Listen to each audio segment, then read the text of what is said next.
Chennai speed news. Tamil Nadu அன்னை இந்திரா காந்தி கிராமம் சம்மேளனம் மற்றும் குடியரசுக் கட்சி இணைந்து 2026 சட்டமன்ற தேர்தலை சந்திக்கிறது. தமிழ்நாடு முழுவதும் தொழிலாளர்கள் மற்றும் கட்டுமான தொழிலாளர்கள், அமைப்புசாரா தொழிலாளர்கள் நிறைந்திருக்கின்ற இந்த அமைப்பு வருகின்ற 2026 சட்டமன்ற தேர்தல் இந்திய குடியரசுக் கட்சித் தலைவர் ராம்விலாஸ் அத்வேலா அவர்களுடன் இணைந்து 2026 சட்டமன்ற தேர்தலில் பணியாற்ற உள்ளது. இது சம்பந்தமாக மாநில தலைவர் சூசை அவர்களை சந்தித்து பேச்சுவார்த்தைகள் நடத்தி ஏஜோ நாகராஜ் அவர்கள் தலைமையில் 22 வேட்பாளர்களை அறிமுகப்படுத்தியுள்ளது. பின்பு பேசிய மாநில தலைவர், தலித் தலைவர்கள் திருமாவளவன், ஜான் பாண்டியன், ஜெகன்மூர்த்தி, டாக்டர் கிருஷ்ணமூர்த்தி ஆகியோர் போட்டியிடும் தொகுதிகளில் எங்கள் கட்சி போட்டியிடாது. மேலும் தமிழகத்தில் எங்கள் கட்சியின் வளர்ச்சியை மேம்படுத்துவதின் நோக்கத்துடன் 51 தொகுதிகளில் போட்டியிடுகிறோம். இந்திய அளவில் ஒரு தேசிய கட்சியாக தேர்தல் ஆணையத்தால் அங்கீகரிக்கப்பட்டு கரும்பு விவசாய சின்னம் எங்களுக்கு ஒதுக்கப்பட்டு உள்ளது. எங்கள் கட்சி போட்டியிடும் அனைத்து தொகுதிகளிலும் பொது சின்னமாக இருக்கும். தமிழகத்தில் எங்கள் பலத்தை மேலும் பெருக்கவே நாங்கள் தனியாக போட்டியிடுகிறோம் என்று கட்சியில் முழு மனதோடு இணைந்தும் தமிழகத்தில் எங்கள் பலத்தை மேலும் பெருக்கவே நாங்கள் தனியாக போட்டியிடுகிறோம் என்று கட்சியில் முழு மனதோடு இணைந்து வரும் காலங்களில் இந்திய குடியரசுக் கட்சியை மாநிலத்தில் முதன்மையான கட்சியாக முழு மனதோடு பலப்படுத்துவோம் என்று உறுதிமொழி எடுத்துள்ளோம் என்றார். ஏழையா இருந்தாலும் மனிதன் கோழையா இருக்கக்கூடாது. ஏழையா இருக்கலாம், ஏழையா இருக்கிறதுல அதெல்லாம் ஒன்றும் பிரச்சனை இல்லை. ஏழையா இருந்தாலும் கோழையா இருக்கக்கூடாது மனிதன். அதனால தமிழகத்துல இந்திய குடியரசுக் கட்சி ஒரு நிர்ணயிக்கிற சக்தியாக வரணும். அதை பல முறையில் பலரும் சிதைத்தாலும் உடைத்தாலும் இன்றைக்கு பத்திரிகையாளர் கேட்டது போல எல்லாருமே ஒன்றாயிட்டோம். எல்லாம் அப்படித்தானே.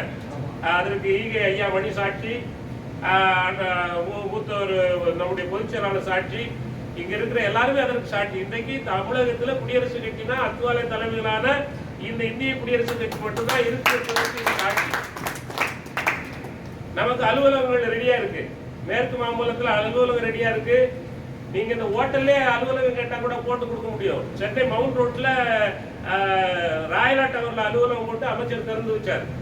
அதனால எல்லா வாய்ப்புகளும் வசதிகளும் இருக்கு. அதெல்லாம் உருவாக்கலாம். பயன்படுத்துகிறவர்களாய் நீங்கள் இருந்து பயன்படுத்தி கட்சி அடுத்த நிலைமை கொண்டு போய் தமிழகத்தில் இந்த 2026 தேர்தலை நீங்க ஒரு மிகப்பெரிய மாற்றும் சக்தியாக உருவாக்கி தர வேண்டும் என்று சொல்லி கேட்டு நம்முடைய மத்திய அமைச்சர் தேசிய தலைவர் ராம்விலாஸ் அத்வாலே அவர்கள் தலைமையேற்று நம்முடன் செயல்பட வருகை தந்திருக்கிறார்.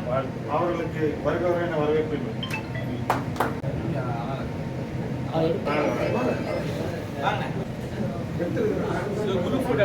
நம்ம கட்சியினுடைய மாநில நிர்வாகியா சந்துரு அவர்களே அறிவிச்சிருக்கோம். சேலம் வடக்கு தொகுதியினுடைய வேட்பாளர் பாபு, வாழ்த்துக்கள்.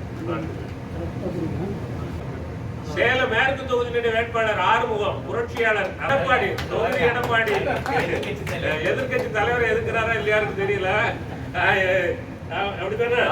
அதான் நப்பலே சொல்லிட்டல, யாரை எல்லாரும் எதுக்குறதுக்கு வலிமை உண்டு. அம்பேத்கர் உங்களுக்கு அந்த சட்டத்தை தந்திருக்கிறார். வாழ்த்துக்கள். தருமபுரி மாவட்டத்தில் அரூர் தொகுதியினுடைய வேட்பாளர் மாரிக்கண்ணு. வாழ்த்துக்கள், வாழ்த்துக்கள், வாழ்த்துக்கள்.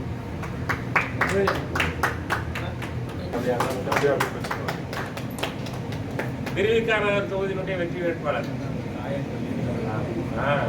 சேலம் மாவட்ட சார்பாக கட்டுமான தொழிலாளர் நல வாரியத்தினுடைய செயல்பாடுகளை வந்து சில கோரிக்கையாக ஐயா அவர்களுடைய இதில் வந்து நம்மளுடைய மத்திய அமைச்சர்கள் கொண்டு போங்க. தமிழ்நாட்டில் வந்து தேர்தல் அறிக்கை நோட்டீஸில் வந்து இதனுடைய கோரிக்கையெல்லாம் வந்து சேர்த்தனாங்க. கட்டுமான தொழிலாளர்கள் அனைவரும் வந்து நம்மளுடைய கட்சிக்கு வந்து வாக்களிப்பார்கள், நிச்சயமா வாக்களிப்பார்கள். இந்த கோரிக்கையை வந்து அருமையான கோரிக்கை கொடுத்துருக்கிறோம். ஐயா இதை வந்து பரிசீலனை பண்ணி எங்களுடைய தேர்தல் அறிக்கையில இது கேட்டுக்கொள்கிறோம். தேர்தல் அறிக்கையில ஊர்காவல் படையினருடைய கோரிக்கை, இவங்க கோரிக்கை கடந்த ஆண்டுல வந்து டெய்லர்கள் சங்கத்தை அறிவிப்பு கொடுத்து அது அங்கீகரிச்சாங்க.